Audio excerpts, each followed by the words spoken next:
What's up, guys? We're back again with the best Mega Knight deck in Clash Royale. After Supercell played whack-a-mole with Mega Knight and hit him with the nerf hammer as hard as they possibly could, there is only one Mega Knight deck left alive. Aryan is currently running this Mega Knight Hog Rider Freeze deck, and he's been playing it for the past couple years. He's been over 7,845 trophies and consistently in the top 200. The way that this deck works is way different than most Mega Knight decks. Yes, you can get amazing counter pressure with your Mega Knight after your opponent overcommits, but it's even better when you slow roll a Mega Knight in the back, go in for a Prince behind it, and build up a massive parade push. When the Mega Knight and the Bomber removes all the distractions for the Inferno Dragons and the Prince, you can get some serious value. And if you get a tower lock, you can freeze on top of your opponent's tower to hold everything in place. After the Mega Knight and Ram Rider nerf, no one runs Mega Knight Ram Rider anymore. So if you're left confused with a high-level Mega Knight, I would definitely suggest transitioning to this deck. So let's go jump straight to some games and assert dominance with the best Mega Knight deck in Clash Royale for ladder. Don't forget to subscribe to the channel so you never miss out on any of the daily videos. A huge thanks to everyone that's using creator code SirTag to support the channel. Jumping into this one, guys, when we go for a zap, a lot of opponents are not going to identify what our deck is because most decks always have log because there's so much log bait in the meta. We operate a bit different out here, and hopefully we can crush some log bait decks today too, because that would definitely be one of the most difficult matchups for our deck. Anyway, this guy's going to have Prince and Bats. So this is one of those situations where I feel compelled to go for a Mega Knight at the river because I can keep my Prince alive, and he's not going to have one of his air answers in cycle to... Also, that was one of the funkiest interactions ever. The Prince is just waiting for the Mega Knight. It's just like, yo, Mega Knight, can you just hurry up already? Can you just jump on the tower? It's feeling like it's taking forever, bro. Okay, we see Sparky, we see Bats. This is an interesting card composition. I'm not necessarily super familiar with the deck, but I think I can get away with an Inferno Dragon and then go for a freeze when he starts to spam more stuff at the river. I'm going to wait last possible second. Look at that. Just because I was a bit more patient with my freeze, I was able to hit the Spear Goblins as well and stop the Goblin Giant. So the double Shreks, the Shreks on top of the Goblin Giant and the Shreks from the Spear Goblins, they were both feeling the same fate. They were both frozen in time. Okay, so what is Neo going to do? If he decides to spam me again with the Prince... Oh my gosh, that's a minion horde. What are those? Yo, I thought I was wild out here. I thought I was crazy running Mega Knight, but apparently not. I got to go and use the Bomber. We got to sacrifice him for the greater good. I'm sorry, Bomber. You deserved a bit of a better life.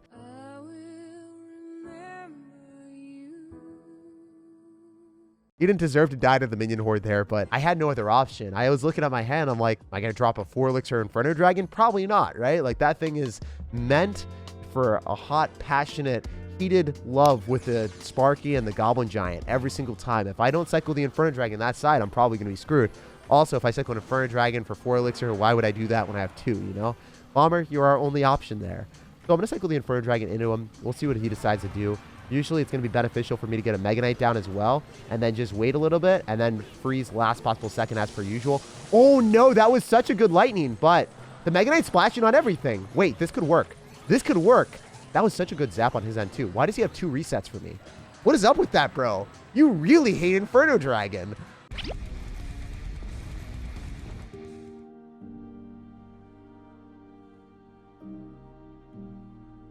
I would not be surprised if this man whips out a random 9th card and have it be Electro Wizard out here.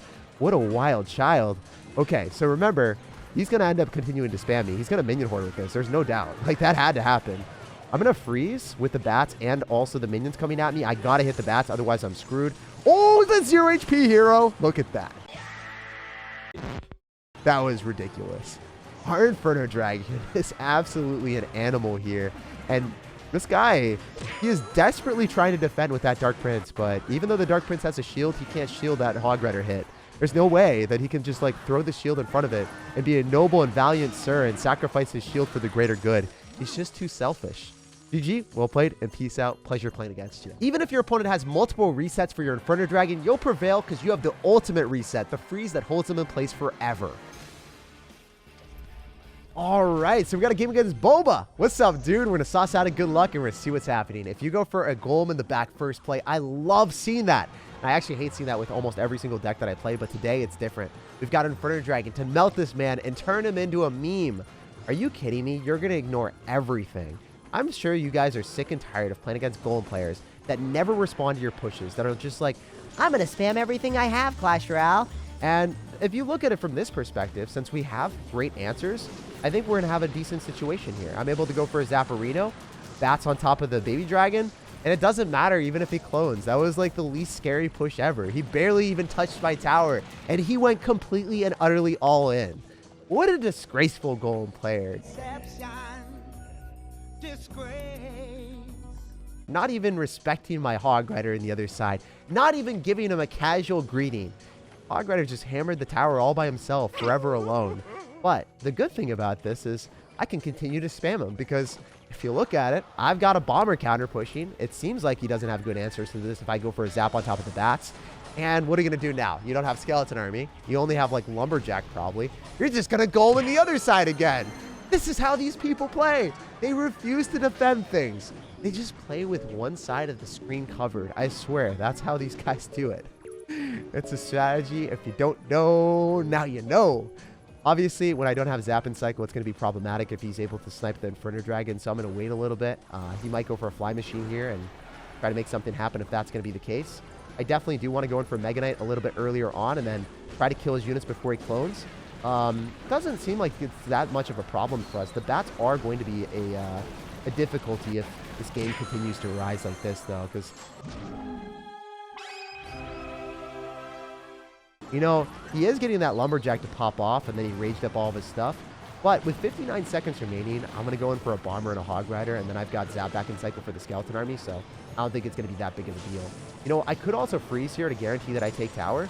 I think that's worthwhile just to make sure that I'm going to force out even more elixir with the Inferno Dragon. That's awesome. So usually I wouldn't want to do this, but I think I go in for a Prince here just to body block for the baby dragon. I don't want to go in for an Inferno Dragon too early, but... I think I do want to drop it pretty early on here. If it can lock onto... I was hoping it would lock onto the golem early on before he's ready, so then we can just straight up melt it. Especially if he goes in for bats to try to reset. That's 100% a vibe. If you guys haven't done that before, you wait for your opponent to just overcommit once, and then you go in for the freeze, and you're like, yo, where are your units now? What you doing? You're going to arrow on that, but you have nothing else to support it. That is the saddest Night Witch I've ever seen. All alone. No one to tuck her in to sleep at night. And she just got closed out.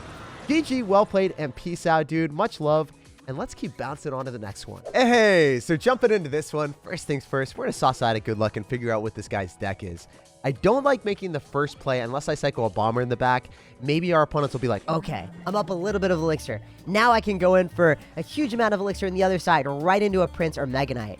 This guy's going to have a Furnace, and he's dropping in the back, so it seems like it's going to be a double spawner deck. Whenever you play against multiple spawners at the same time, it is always imperative that you get through and get that single elixir damage. As you guys saw, I zapped onto skeletons. That is not a positive elixir trade, but the value that we got from the Prince connecting because he wasn't expecting me to zap there absolutely shocked his world. So I'm going to go for Mega Knight at the river. I think the Mega Knight goes onto the tower here. Oh, no, it's not going to because the Inferno Dragon does well. He spent a lot of elixir. But if I can body block his Inferno Dragon from locking onto ours, we're going to win the battle at the river. And on top of that, oh, wow, okay. Not as good as we wanted. I was hoping the Inferno Dragon would stay alive so then I could maybe go in for some feisty freeze at the last possible second and shred his tower. Oh, that would have felt phenomenal. But whenever you play against someone with a dirty spawner deck, it's imperative that you get that damage early on because it's really, really hard to break through in double when your opponent has the elixir for their Mega Knights and then also their double spawners and multiple buildings. You're just never going to win. So I'm going to try to find my opportunities in single when he has a limited amount of elixir and trying to pressure him when he overextends or just gets a negative trade on our side of the map. That usually happens against these type of players, but if they only have one building and they're running a control deck, you can break through with the Mega Knight in the back and build up a big push. But this is just one of those matchups that we don't have that luxury, guys. I'm sorry. Oh my gosh, the Prince! 420 out here. This man is chilling hard at a different level. I love it. I love it. Okay, if I freeze, I can kill the Inferno Dragon onto the flying machine too, right? Oh, no, no such luck. But as long as I take the tower, I guess I'm still here for it. I might be better off just Mega Knighting and then eating the damage because it's important that, yeah, if I go in for too little, then I just lose to him spamming a witch at the river and then continuing the follow-up bridge spam. So it's imperative that I, you know, don't get greedy. I eat the damage that I need to, and then I bounce through with the value afterward. That's one thing that when you have a huge lead, guys, you can afford to eat some damage in the longevity of the game. So we will walk away with a W here just because I played safe, and I will not end up sorry. A few better safe than sorry later. So a Mega Knight building deck with Witch and Valkyrie to distract and stop all of our bridge spam, that's the epitome of a tragic matchup. But as you guys can see, if you can find your way through in single elixir with this aggressive deck, you can always pull out a dominant victory. So getting into the game, the dude is already spamming me furiously with a Fire Spirit. I don't like playing against people that have Fire Spirit. It's just so hard to get damage if your opponent's going to have Inferno Tower while they consistently spam 1 elixir cards at the river every single time. Do it! No one likes you! So not the start that we're looking for, but I still believe that we can make this happen. Playing against Logbait when you have Zapped is usually going to be a problem, but if your opponent's Inferno Tower is out of cycle, you might be able to make some massive parade push with the Mega Knight. What I'm planning on doing is I'm going to go for the Inferno Dragon. If he goes in for a Goblin Gang, it should get shredded by the Bomber, and it looks like this is going very well for me. In fact, I can zap that so then the Mega Knight goes and jumps onto the tower here with the Inferno Dragon heating up. This might already be a W. Playing against Logbait and then winning the game in the first minute? No, first 50 seconds. That's totally a vibe. Guys, I'll take this any day of the week. You know what? He actually just left. He just straight up left. I thought I was going to make this game go a little bit longer. I thought I was going to have to defend, play it out, just as a formality, but the dude just peaced out. I guess people are not ready to play against Mega Knight after the nerf. They just haven't been seeing it that much. And when it bounces through, they just get destroyed. Why is everyone at the exact same trophy count? I don't know. I just feel like it's superstitious or something, guys. We haven't seen someone like anywhere away from like 2 trophies of each other. It's really wild. Oh, that connected to my tower. That doesn't make me feel good. The last time when we were able to beat Logbait, it worked out wonderfully because the Inferno Tower was out of cycle and we pulverized him. I think this might be a similar outcome. If I can Mega Knight in the back and the Inferno Tower is out of cycle, this might be the vibe. I would love to see him spamming in the same side as the Mega Knight. All right, your wish is my command. Let's go. That's what I'm talking about, baby. So we're able to jump on top of that and get huge counter push on both sides. You know what? That's a Goblin Drill. That's not super fun to play against. So I'm going to let the Prince go far enough away. Good decision on our opponent's end, but I think I can zap to kill the Inferno Tower, and then maybe the Prince is able to lock onto the tower with the bats getting tanked for. I just want the bats to lock on a tower, simply. I have not too big needs in life. Okay, I'm going to freeze here, because then the Prince is going to stay alive. I believe that's worth it. If we can get 2 Prince hits, maybe 3. Oh my gosh, let's go. 4, 4, 4. Yes! This is fine. I was just out here praying. I wasn't even doing anything besides looking at my units and screaming at them, motivating them to do better. Let's go. I need to get this Bomber down to finish that off. I don't know if it's going to be able to splash in time. Oh, beautiful. That's what we like to see. So I'm going to hog right on the other side because it always gives you a positive elixir trade against Inferno Towers. So I'm here for it. The Bomber locks on a tower. That's a free 300, 400 damage. I'll take that every day of the week. And we'll see what else this guy wants to do. Like, I think this has been going super, super well for us. If I can get a Mega Knight down on top of the Goblin Drill, we're able to get some decent counter push as well. So, you know what? I think the Inferno Tower is out of cycle, so it's better for me to do this. Why not spend Elixir with the bats and then the Mega Knight at the river and force out your Valkyrie or whatever your best answer is to our Prince? Oh, I'm here for it. We get Skeletons as well. He's 100% overcommitting here. Because I can go for a Prince. Oh, man. I could go in for a freeze here, too. There's a lot of different decisions that I had available. I think freezing that tower would have been the win. I don't know why I didn't do that. I'm just a memer, guys. I just want to take every single tower. I'm a dreamer and a memer. So I'm going to go in for a Hog Rider here. I think that those would die. He's going to go in for a... Oh, I didn't think he would go in for a Goblin Drill there. I guess I'll freeze. It just seems worth it. Seems 100% worth. If I can get the Goblins to get shredded by the Bomber so then the Prince locks on the right-hand side, and I take both towers simultaneously, let's freaking go, guys. This is, again, one of the best control decks in the entire game. Goblin Drill, Valkyrie, Inferno Tower. You'll see this at top ladder a million times if you guys climb up. This is one of the most dominant decks by pro players. And we destroyed it. It's known to have some of the best defenses in the game, yet this man is literally getting 3 crowned as we speak. And he wasn't even able to take a single tower. Oh my gosh, he's fighting for his pride, but even that isn't enough. If I can cycle back to a freeze, I think I can 3 crown him. I'm here for it. Come on, Bury the Bat. Let me 3 crown him. I need it. I need it for my pride. I need it for my soul. I need it for my sanity. I got to get that zap down. Oh, inches away. The zap would have been able to 3 crown him at max ladder, but it is what it is. That was still a very dominant W. When you're fighting to 3 crown your opponent when they haven't even taken a tower, that's the definition of dominance. Jumping into this one, finally, someone at a different trophy count for the first time forever. Let's go. So I'm going to Hog Rider right out of the jump. There's a chance it gets tornadoed. Oh, no, I missed one skeleton. That's This is shameful, guys. I'm disappointed in myself. If only I hit that little Larry, we would have been vibing. We'd have been cruising. We would have been collecting so much more damage. I will have my revenge. But the skeleton army's out of cycle, so what I can do is I can go in for a prince in the same side. I wonder how many distractions he's going to have. Okay, so he's going to have wizard. He might have the giant skeleton hog rider deck. No, he's going to have Mega Knight. My mega brother. I didn't think that there was going to be a single one of you guys left on this planet. I thought you all were extinct. So I'm going to go in for a Mega Knight here, and then I can go for bats afterward. And the reason why we're playing like this is I want to get counter push. Sometimes you got to eat damage to deal damage, and that's what we doing out here. I've got a spectacular amount of units counter pushing with the Mega Knight tanking. I've also got freeze. I've got everything I could ever ask for. He whiffed. He didn't hit the bomber. Oh my gosh, that's insane. But I haven't won the game just yet. I mean, there's anything that can happen in these type of games. When your opponent whips out a random wizard, they can perform some magic tricks and whip out a balloon as well with their Mega Knight. Or maybe a random graveyard. I still haven't seen what this guy is going to do. We know he's got Goblin Barrel. That's not super scary. I know that I'm going to take damage every single time that he goes in for the Goblin Barrel, but I think it's something that I can live with, right? You know, I can go in for the bomber and shut most of that stuff down. I'm going to go for a really high Inferno Dragon because I want to kill that Mega Knight before he's ready.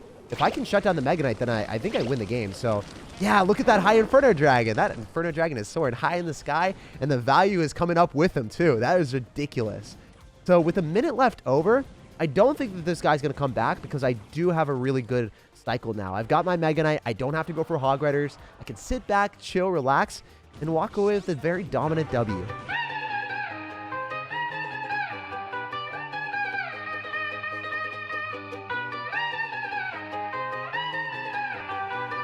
That was actually a really, really absurdly wild adventure, but it looks like we're going to pull it out in the end. Not a huge fan of how that Goblin Barrel surreptitiously spammed and took my tower, but as you guys can see, if you build up enough Mega Knights and Princes, you can walk away with a win, even if your opponent has an Inferno Tower plus Mega Knight. I was not expecting that. I thought it was going to be a super easy and clean W, but sometimes ladder can just give you that surprise that you never want to see. Like, subscribe for more daily videos, and have an awesome rest of your day.